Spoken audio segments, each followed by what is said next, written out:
어떻게 뭐 드릴 것이며, 또 그다음에 맥추절에는 아무것도 일하지 말고 다 집합해 가지고 성회로 모일 것이고. 자, 26절에 보니까 처음 열매를 드리는 날. 그래서 맥추절은 뭐냐 하니까 우리가 1년의 곡식 중에서 곡식을 제일 먼저 농사하기 시작하고, 그다음에 다른 열매들을 갖다가 또 혹은 나중엔 벼를 이렇게 농사합니다. 그런데 제일 처음에 보리를 열매로 하나님 앞에 드리게 되는데, 제일 먼저 얻은 곡식, 제일 먼저 얻은 보리의 첫 번째 것은 너희의 것이 아니다. 하나님께 드려라. 그래서 이 77절은 뭐의 의미냐 하니까, 77절이 나중에 이제 오순절이 됐습니다만 이것이 이제 맥추절의 유래가 되는데, 맥추절, 그래서 그 보리를 거두는 것에 대한 유래는 뭐냐 하니까 처음이라는 것입니다. 1년 동안 우리가 곡식을 거두는. 자, 농경 문화에서는 그렇게 우리가 좀 이해가 되는데, 농사를 지어보지 않은 사람은 좀 이해가 안 될 수도 있습니다만, 처음 거두는 그 보리를 하나님 앞에 다 드려라, 이렇게 되겠습니다. 그래서 처음 익은 열매. 그래서 처음 익은 열매란 말이 좀, 그 다음에 키워드로 생각해 보시고, 그 다음에 드린다는 말. 그래서 드리는 날입니다. 드리는 날. 그 다음에 새 소재, 곡식을 빻아서 드린다는 의미인데, 소재가 나오고, 그 다음에 성회. 그래서 다 집합하라. 다 집합해서 같이. 그래서 하나님 앞에 제사 드릴 때 개인이 죄를 지면 개인의 제사를 드리지만은, 어느 때는 다 같이 모여서 드리는 성회로 모이는 시간이 있단 말이죠. 맥추절엔 다 같이 전국이 모여서 전국이 한 자리에 모여야 됩니다.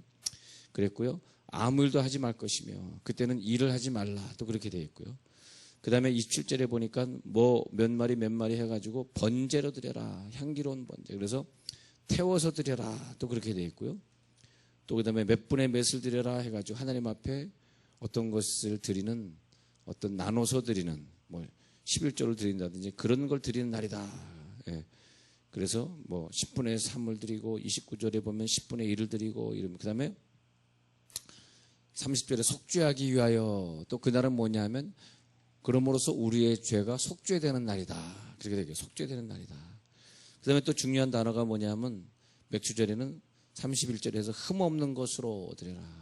그래서 우리가 드릴 때 흠 없는 것으로 드리고, 소재, 빻은 곡식 가루로 드리고, 그리고 하나님 앞에 우리들이 정성 들여 드리고, 자, 그런 내용들이 쭉 나와 있습니다. 그래서 맥추절에는 하나님 앞에, 이렇게 하나님 앞에 드리는 날이구나. 드리는 날이구나. 근데 우리 교회가 이제 1000번 성전을 위해 기도합시다 해가지고 잡심해서 기도하다가 이제 거의 1000번이 다 돼가는데, 시간이 지나고 난 다음에 남는 거는 뭐냐 하면, 우리가 시간을 뺏겼을 수도 있고, 또 1000번째 드려서 어떤 사람은 뭐 큰 응답을 받을 수도 있고, 1000번째 드리다가 교회적으로 아주 그냥 큰 역사가 있을 수도 있지만, 그런 보이는 역사보다 더 중요한 것은 우리가 1000번의 제사를 하나님 앞에 드렸다는 거. 드렸다는 게 제일 중요합니다. 드렸다는 거. 우리는 드려서 내가 뭘 얻었나. 근데 우리가 뭐 얻었다 할지라도 그런 것들을 우리가 자랑하는 것보다 중요한 게 뭐냐면, 그 권사님이 서울의대 간 그것은 뭐 어차피 없어질 거니까, 이 세상 없어지면 다 없어지니까 우리 그러면 자랑할 요소가 안 되죠. 뭘 자랑하고 싶으냐면, 저 목사 2000번째 했어? 나 3000번째 했어. 그래가지고 경쟁의식으로 하다 보니까 정말 3000번째를 마쳤다는 거죠, 자기가. 3000번째 마치니까, 내가 그 교회를 부흥해 간 적은 아주 오래전 얘기고, 그분이 3000번째를 다 마치기 전 얘기니까 얼마나 오래전에, 한 10년 전에 제가 부흥회를 간 것 같고. 근데 이제 여러분이 그걸 잘 따져봐야 됩니다.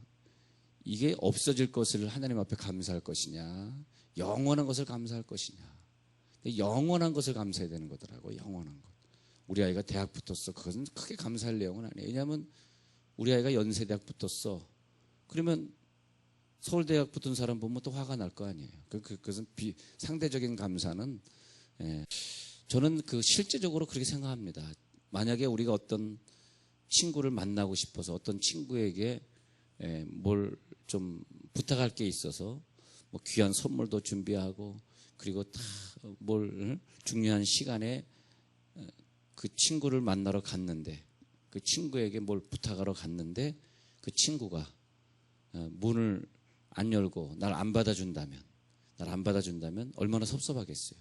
우리는 그 어떤 친구를 방문했을 때 그 친구에게 내 선물도 내 시간도 정성도 거절당했다. 그랬을 때 거절당한 기분이 어떻겠습니까? 나는 그 하나님 앞에 기도하고 하나님 앞에 예배할 때 어떤 추상적인 것으로 저는 잘 느껴지질 않고요. 실제로 하나님이 내 앞에 계시다. 하나님이 나를 볼 때 얼마나 기뻐하실까? 내가 죄지면 하나님이 얼마나 슬프실까? 늘 그런 각도에서 하나님이 실제적으로 생각하기 때문에 만약에 우리가 예배를 들어왔는데 뭐 시간도 잘 안 지키고 정성도 없이 맥주절인데 맥주절이든 말든 나는 아무 상관없어. 그렇게 예배 드리고 간다면 하나님이 우리를 거절하신다는 거죠. 우리는 거절당하는 예배, 거절당하는 예물을 우리가 드린다면 얼마나 삶에 기쁨이 없겠습니까? 실질적으로 여러분들이 어떤 걸 이렇게 부탁하러 갔을 때 거절당했다면 생각해 보시기 바랍니다. 그래서 하나님은 살아계시는데 눈에 보이는 친구나 그 부탁을 받는 사람보다 이 하나님은 더 실제적인 분입니다. 더 실제적인 분. 그러니까 이 누구한테 부탁을 할 때 제가 누구 부탁도 많이 받아보고 부탁도 해보고 제 문제도 많이 저는 하나님께서 우리들에게 예배를 딱 받으실 때 하나님 나 이거 부탁해 하려고 그래요. 나 지금 기도하려고 그래요. 나 하나님 앞에 간절한 마음이 있어 왔어요. 그런데 평소에 하나님 앞에 예배를 철저하게 드리고 하나님 앞에 봉사를 철저하게 하고 하나님 앞에 모든 생활을 철저하게 했을 때 정말 우리들이 인생을 살다 보면 어느 한순간에 여러분 뭘 이렇게 누구한테 부탁 한번 해야지 할 때 있으면 평소에 교제를 많이 해놔야 됩니다. 평소에 교제가 안 되면 내가 당신 언제 만났더라 그러면 참 부탁받기가 힘들잖아요. 내가 당신 언제 만났지? 그것이 아니라 우리가 평소에 하나님 앞에 늘 감사하는 마음으로 살고 근데 제가 늘 감사한 게 뭐냐면 감사절에 이렇게 감사할 게 없냐. 근데 그럴 때 깨닫는 게 뭐냐면 눈에 보이는 것이 잘 해결돼서 감사한 것이 아니라 충성되게 일하는 분들을 보니까 감사하더라고요. 할렐루야. 그래서 바울은 에베소 1장, 골로새 1장 특히 초반에 서신을 쓰면서 초반에 내가 너희를 생각하면 감사하노니 너희들의 열심과 너희들의 수고를 내가 들었노니 하면서 너희들의 사랑을 내가 듣고 하나님 앞에 감사하노라. 늘 그런 내용으로 서신서를 써갑니다. 그래서 맥주절은 처음 익은 열매로 감사하라. 그래서 맥주와 처음이 연결되어 있어요. 처음 감사. 그러니까 시편 100편 4절에 보면 감사함으로 그 문에 들어가며 그의 궁전에 들어가. 근데 시편 100편 4절에 감사함으로 그 문에 들어가며 하나님은 성전에 들어갈 때 처음에 들어갈 때 문을 우리가 맨 처음에 들어갈 때 신천지 들어오지 마세요 그런 걸 붙여놨지. 아니면 전도했습니까 그런 거 붙어있듯이 처음에 들어갈 때 환영합니다 이런 거 있듯이 딱 들어갈 때 뭐가 붙어있냐면 감사함으로 들어가라. 할렐루야. 우리의 인생은 항상 감사함으로. 그러면 왜 맥주절이 7월 첫 주냐 그러면 7월 달을 시작하면서 6개월을 살고 나머지 하반기를 생각하면서 감사함으로 시작을 하는 거예요. 그게 맥주절이에요. 할렐루야.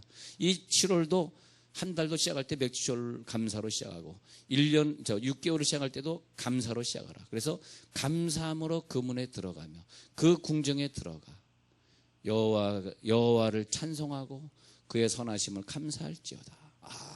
우리가 하나님 앞에 감사할 수 있는 은혜. 그 얼마나 큽니까? 하나님 앞에 내가 감사할 수 있다는 거. 그것이 지난 날 생각해 보면 내가 하나님 앞에 감사할 수 있다는 거. 그래서 우리들이 기도의 내용이 왜 기도를 시키냐? 감사하라고. 하나님 감사합니다. 감사합니다.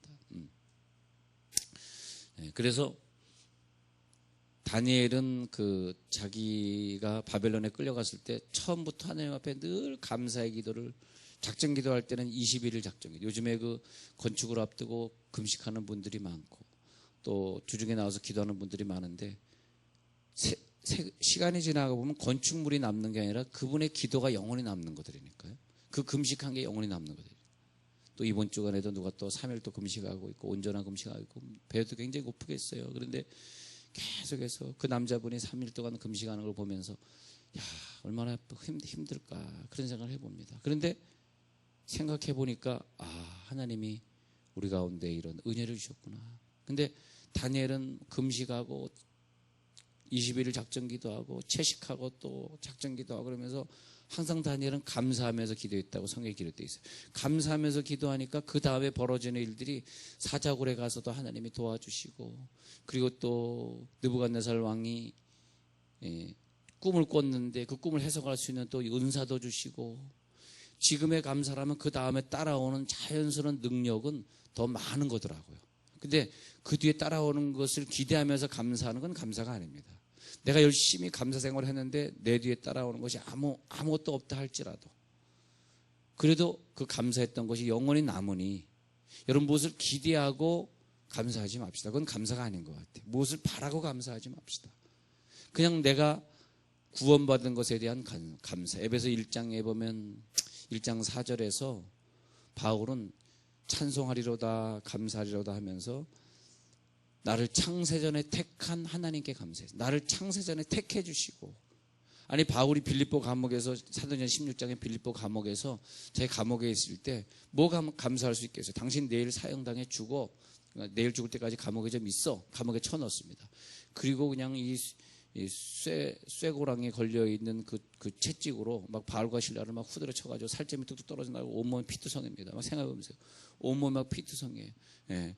그런데 뭐가 감사할 게 있겠습니까? 뭐가 찬송이 나오겠습니까? 나 같으면 찬송 안 나올 것 같아. 근데 바울은 거기서 하나님 앞에 감사하고 빌립보 가면서 찬송. 그 모든 것을 주님께 맞추고 하나님을 배울 때 그때 하나님의 일이 시작되리. 하나님은 일을 시작하리. 그런 찬양인데, 하나님이 일을 시작하셨구나. 그래서 바울은 나 감옥에 꺼내주세요가 아니라 하나님 너무 감사해요. 드디어 내가 순교를 당하게 됐어요. 드디어 내가 이 고통을 당했으니 하나님 이 고통을 보시고 저 이방 민족들 복을 받아서 예수를 좀 믿게 해주세요. 너무너무 감사해요 하니까 그 아픈 몸을 이끌고 찬송이 나올 거 아닙니까? 여러분 길 가다가 막 너무너무 찬송이 잘 나와가, 야 오늘 이렇게 찬송이 잘 나오니. 자, 그래서 오늘 성경에 민수기 28장 26절에 맥추절은 뭐냐? 드리는 날이다. 처음 익은 열매를 드리는 날. 77절 맥추절. 자, 민수기 28장 16절 처음 익은 열매 드리는 날이다. 소제를 드리는 날이다. 성회를 모이는 날이다. 아무 일도 하면 안 되는 날이다. 27절 향기로운 번제로 드리는 날이다. 28절 그다음에 29절 10분의 맷을 드리는 날이다. 그다음에 속죄, 속죄를 드리는 날이다. 31절 흠없는 것으로 드리는 날이다. 그렇게 되겠습니다. 여기서 이제 우리가 참고로 이제 볼 것은 말이에요. 볼 것은 19절 한번 가서 봅시다. 민수기 28장 19절. 자, 우리 맥주절 공부하고 있습니다. 민수기 28장 19절. 수송아지 2마리와 순양 1마리와 1년대 순양 7마리를 다 흠없는 것으로 여호와께 화제를 드려 번제가 되게 할 것이며. 자, 여기서도 이제 맥주절에 대한 얘기. 그래서 화제 드린다, 번제 드린다 이렇게 말하고 있는데, 화제 번제는 뭐냐 하니까 태워서 드리는 것이거든요. 그리고 흠없는 것으로 드린다는 것은 짐승을 드릴 때 상처가 조금 있거나 신체 부위에 이상이 있는 것은 하나님이 안 받으시겠다는 것입니다. 하나님이 안 받으시겠다. 그래서 로마서 12장 1절에 보면 그러므로 형제들아 내가 하나님의 모든 자비하심으로 너희를 권하노니 너희 몸을 하나님이 기뻐하시는 산 제사로 드리라. 우리는 예배 나오는데 무엇보다 중요한 것은 헌금 드리기 이전에 우리들의 자신을 드리는 거예요. 우리들의 자신을 하나님 앞에 산 제사로 나를 드리는 것이 예배입니다. 그러면 예배 드릴 때는 어떻게 하냐? 거룩한 모습으로 드린다. 거룩한 산 제사로 드린다. 그것이 뭐냐 하니까 하나님은 흠이 있는 것은 받지 아니하신다. 불완전한 것은 받지 아니하신다. 우리가 불완전한 마음으로 드리는 것은 그날은 죄송하지만 하나님이 안 받으셨습니다. 우리들이 눈에 안 보이니까 그냥 아무렇게나 예배드리지만 사실은 하나님은 그걸 받지 않으신다고 분명히 성경에 말을 했습니다. 왜냐? 중요한 게 있어요.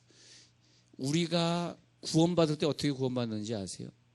예수님이 번제의 제물로 바쳐져서 우리가 대신 구원받게 돼 있어요.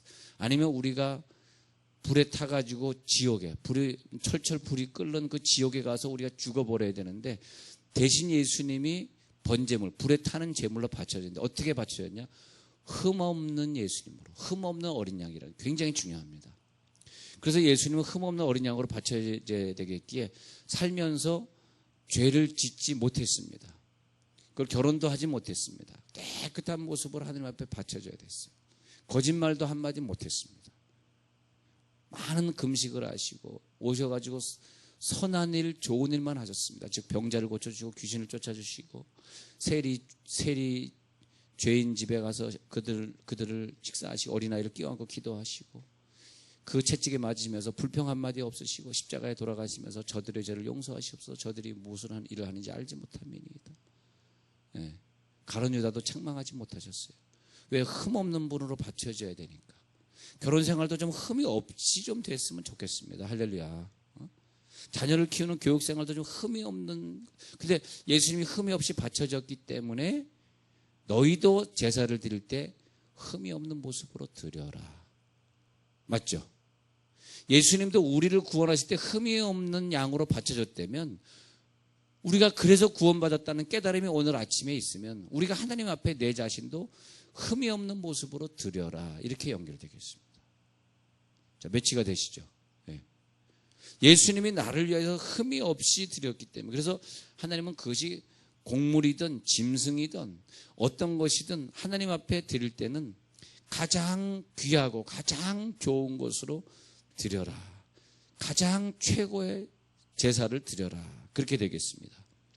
그래서 예수님이 남자 33살이면 가장 건강하고 가장 즐거운 것 아닙니까? 그걸로 예수님이 드려라. 그렇게 되겠습니다. 할렐루야, 할렐루야. 흠없는 예수 그리스도가 속죄의 제물이 되었다. 그래서 우리가 하나님 앞에 최고의 우리가 11조를 드린다라고 하는 것도 다 쓰고 나서 나머지 드리는 것은 11조가 아닙니다. 11조라는 의미는 이스라엘 백성들이 드릴 때 항상 무슨 이삭을 거두면 거기서 제일 먼저 드립니다. 근데 그 해에 드릴 것의 분량을 따져서 10의 1을 먼저 떼놓고 나머지 10분의 9. 예.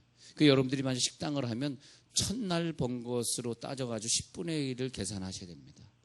왜냐하면 하나님은 항상 첫 번 것을 받으시고 장자를 받으시고 왜냐하니까 출애굽기 12장에서 6월절 어린 양의 피를 바르지 않으면 장자를 다 죽여버리라. 그래서 장자도 죽었지만은 첫 새끼 처음 난 건 다 죽었습니다. 이스라엘 백성들은 예수님이 장자잖아요. 장자의 피, 예수의 피를 문설주에 바름으로써 그 집에 있는 새끼나 그 집에 있는 장자가 안 죽었지 그 바르지 못한 가정은 다 죽었어요. 그 다음에 출애굽기 13장 1절에서 하나님이 명령하시고 이제부터는 장자를 내가 살려줬기 때문에 너희 가정에는 모든 장자는 내 것이다. 그렇게 말을 하셨습니다. 제가 어렸을 때부터 예수 믿으면서 그런 걸 참 많이 봤어요. 그런데 참 근데 왜냐하면 하나님은요 정말 흠없고 깨끗한 걸 받으시더라고요. 그래서 내가 하나님은 여러분들은 하나님 무섭게 생각하지 않지만 저처럼 이렇게 막 전통적이고 막 율법적인 교회를 어릴 때부터 다닌 사람은요 굉장히 하나님 두렵습니다. 막 예배 한번 빠지면 하나님 죄 한번 지면 그래가지고 이건 좀 쑥스러운 얘기지만은 근데 우리가 항상 우리들의 생애를 흠없는 것으로 드리는데 왜 나는 하나님을 두렵게 생각하니까 무시무시 생각하니까 하나님 두려워하는 그러다 보니까 내가 하나님 두렵게 나는 믿는 사람인데 난 지옥 가기가 무서워요. 그래서 하나님 믿는 사람이야. 천국은 모르겠어. 난 지옥이 무서워. 천국은 난 잘 모르겠어. 하여튼 지옥은 무서워. 근데 그러다 보니까 하나님 앞에 더 많은 예배를 드리게 되었고, 그죠? 더 많은 제물을 드리게 되었고, 그렇게 된 것이죠. 그래서 우리 민수기에 우리 거기까지만 공부하면 시간이 됐어요. 그래서 이제 흠없는 것만 공부하고 마칩니다. 흠없는 것은 뭐냐 하니까 예수님이 나를 위해서 흠없이 드리셨구나. 나도 내 생애를 하나님 여러분 죄 짓지 마시고요. 죄 짓고 오면 하나님이 그 예배를 받질 않으셔요. 싸우지 마시고요. 부부끼리 싸우지 마시고 정말 우리들의 깨끗한 모습을 하나님 앞에 드려야 돼요. 그것이 뭐냐? 맥주절의 의미다. 흠없는 것으로 다시 민수기 28장 31절 다 흠없는 것으로 하나님 앞에 드릴 것이요. 영원한 하나님을 믿습니다. 그래서 여러분 소제물 드릴 때 레위기 2장 11절에 소제물 드릴 때 누룩을 넣지 말라. 그 말이 뭐냐면 누룩은 그 당시에 누룩은 썩는 걸 상징합니다. 썩는 걸. 지금의 이스트는 썩는 것보다 부풀리는 의미가 많지만 누룩은 좀 썩은 빵가루를 누룩이라 그러거든요. 소재물에 누룩을 넣지 말라. 누룩을 넣은 빵은 하나님 앞에 드리지 말라. 누룩을 넣은 그 빵은 곡식은 드리지 말라. 그 말이 뭐냐 하니까 썩은 정성, 썩은 태도, 썩은 정신, 썩은 물질은 드리지 말라. 그러니까 물질이라고 하는 것도 내가 수입으로 된 지 오래 묵은 물질은 안 됩니다. 지금 들어온 물질을 드려야 되는 거지 오래 묵은 물질을 하나님 받지 않으신다. 그래서 오래된, 그래서 처음 것을, 그러니까 이제 광야에서 만나가 내렸잖아요. 만나가 내렸는데 하루 지나면 그것이 썩어버려요. 그래서 성경에 보면은 처음 것으로 드려야지 오래된 것, 썩은 것. 그래서 1년 안에 것 된 어린 순양만 드려야 돼. 2년 된 건 하나님 안 받으신다는 거죠. 그래서 1년 된 흠없는 어린 양으로 드릴지니라. 하나님 앞에 너의 죄를 속할 때 1년 된, 왜냐하면 이게 하나님이 흠없고 새 것, 그것을 제 말이 아니라요. 하나님이 그렇게 명기하셨습니다. 그런데 그렇게 하다 보니까 하나님 참 까다로우셔요. 그런 생각이 처음엔 들었는데 나중에 보니까 영적인 세계를 보니까 하늘의 상급이 내가 많더라고. 결국 내가 하늘의 상급을 쌓게 되었군요. 자, 그래서 하나님 앞에 오늘 민수기 28장의 이 구절들은 나를 온전히 드리라는 거구나. 하나님 나를 온전히 받으소서. 그 하나님이 이삭을 드려라 그랬을 때 뭐예요? 이삭이 어릴 때, 결혼하기 전에 어릴 때 이삭을 네가 온전히 바쳐라. 그 이삭을 드리라는 것은 아브라함이 이삭을 온전히 바치는, 그러니까 하나님이 이삭을 통해서 민족의 조상이 되게 하시고 12지파의 야곱의 아버지가 되게 하시고, 그러면서 하나님이 크게 쓰시고 이 세상에서 크게 사용하시고 오늘도 그런 복을 받으시는 맥주절이 되시길 간절히 축원합니다.